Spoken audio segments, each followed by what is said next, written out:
um tema fundamental de preocupação no contexto atual é o que a onda neoliberal provocou no país, né, no conjunto da formação econômico-social brasileira, ligada com a concepção de mundo. Ela conseguiu introjetar o apoio dos meios de comunicação de massa para a escola, um discurso religioso em grande parte, alguns valores eminentemente liberais e que foram muito bem aceitos pela chamada classe média emergente, né? Essa ideologia que também está aí no ar hoje, valores que reafirmam a lógica histórica liberal, que é o individualismo, a competitividade, o imediatismo, o pragmatismo, né? São elementos que compõem, né, no conjunto da propriedade privada, a exaltação da relação capital estrangeiro, a submissão ao capital estrangeiro como negócio, sem nenhum respeito, seja pela soberania nacional e pelo poder popular, seja um respeito pela histórica cultura brasileira, que sempre foi de solidariedade, de companheirismo, né, de vizinhança, né, na área rural. Então, criando valores que já estão se fincando na cultura do cotidiano popular, que é, em particular, o individualismo e a competitividade. Eu acho que isso nega a construção de uma sociedade mais igualitária, nega a possibilidade de se ter um povo com soberania sobre o seu território, sobre a sua vida, porque tudo vira um negócio. E no campo da agricultura, essa concepção de mundo está levando a que povos indígenas, povos quilombolas, ribeirinhos, populações tradicionais também virem negócio, porque os territórios deles são territórios submetidos ao negócio, à competição, aos interesses do capitalismo de ter rentabilidade financeira. Então, o respeito pelos chamados povos originários, pelas minorias, são absolutamente delegados, renegados, né? São abandonados, e nisso vai todo um comportamento político-ideológico, não só ao nível da ideologia da sociedade civil, como dos governos, de absoluto desprezo pelos pobres, que sempre foi clássico da classe dominante brasileira, e um desprezo total pelos camponeses.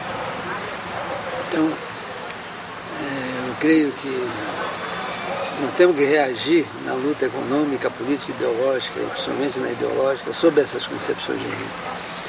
Isso está levando a massa camponesa à perda da autoestima, à incapacidade de formular programas mais ousados, né, de confrontação mesmo com as políticas públicas, que são subalternas, né, aos interesses mais gerais do capital, até porque não há nenhuma política pública hoje no Brasil que não seja de compensatória, de cooptação, que não tem nada que esteja como política pública ao lado dos camponeses, ao lado dos operários, etc., que possa criar algum entrave, algum probleminha ao capital. Ela sempre será subalterna aos interesses mais gerais do capital. Então são políticas públicas de ajuste de comportamento, de expectativa, ou seja, um horror. A política compensatória vem a posteriori. Você faz a hidrelétrica e depois arruma a questão da população, mas a hidrelétrica está feita. Você vende a terra para o estrangeiro e depois vai ver o que faz com o povo indígena. Então, ela é residual, ela é puramente, digamos assim, uma política que o governo faz para amenizar o impacto daquilo que o capital está fazendo e que vai continuar fazendo. Então ela faz uma compensação. Mas não nega a obra, não nega a concentração, não nega a expulsão do povo do campo. Então, quando se põe em discussão os territórios indígenas, os territórios quilombolas, os territórios dos ribeirinhos, os territórios, tantas populações, os faxinais, os extrativistas, etc., e vai ajudá-los, mas o território já foi posto em discussão, já foi ofertado ao capital, direto ou indiretamente. para as desigualdades que isso vai provocar, vem as políticas compensatórias. Então são políticas de subalternidade. Elas não fortalecem os atingidos, os afetados, como sujeitos, serve como misericórdia. Já que você foi atingido, já que a reprodução do capital se deu dessa maneira, nós vamos compensá-lo pelo prejuízo que você teve. Mas ele não é sujeito, ele é objeto. Ele já foi atingido, ele já foi afetado, ele já foi trabalhado, eu compenso. Então você nega a essas populações a sua possibilidade de ser um sujeito social ativo, que decide que não queremos a mineração nessas áreas, não queremos isso, não queremos aquilo. Não, ela vai sair de qualquer maneira, depois a gente vê como é que resolve os atingidos. É preciso que os movimentos agroecológicos sejam ativos no sentido de negar o capitalismo. Não só negar o agrotóxico, etc. Tem que negar o capitalismo. Portanto, ele tem que ter uma proposta além da outra. Não sei se vai chamar socialismo, vai chamar agroecologia, e a agroecologia pressupõe uma explicação do mundo e uma transformação do mundo e uma proposta de mundo. Que ela contempla filosoficamente em algumas áreas, mas no usual, não. Ela vem se restringindo cada vez mais a tecnologias, ainda que eu sei que tem por detrás uma concepção de mundo. Mas ela não dá conta da questão global da sociedade. Ela não enfrenta o modo de produção capitalista, não urbano, né? Ela não tem uma solução global para a sociedade. Então, é uma concepção de mundo parcial. Mesmo que você diga que ela se relaciona com a natureza e tem todo esse processo mais geral, ela não dá conta das relações sociais. Tem pessoas que dizem que filosoficamente sim, dá conta e tal, mas as medicinas, as 4 grandes medicinas do mundo, né, consideradas com base teórica, científica, sempre foram acompanhadas das medicinas locais, chamadas assim, né?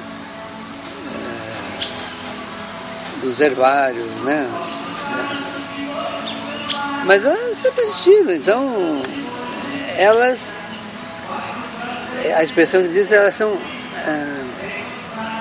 práticas alternativas elas não são negadoras elas vão para o lado. E toda vez que você desenvolve práticas laterais, você deixa o outro acontecer. Então, esse é o problema. Entendeu?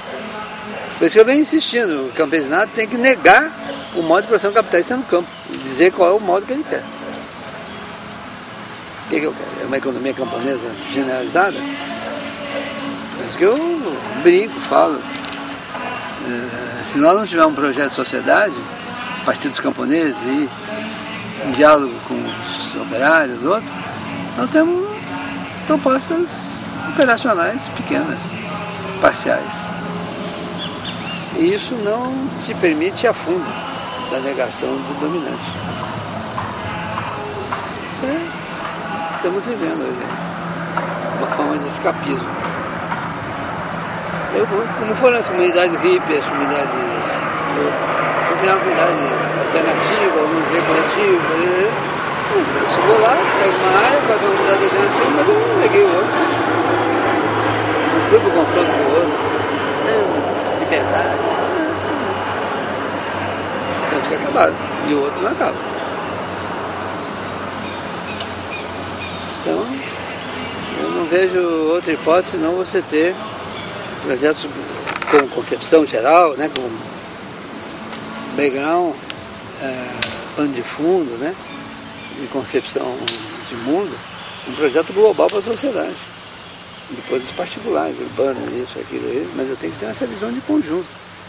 E no meu entendimento, o modo de produção capitalista, no seu conjunto, não dá conta de construir uma sociedade mais equilibrada, mais feliz, mais harmônica, não dá.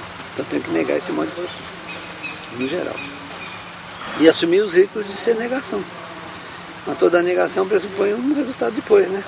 Eu nego isso e ponho aquilo no lugar. Então tem que ter proposta.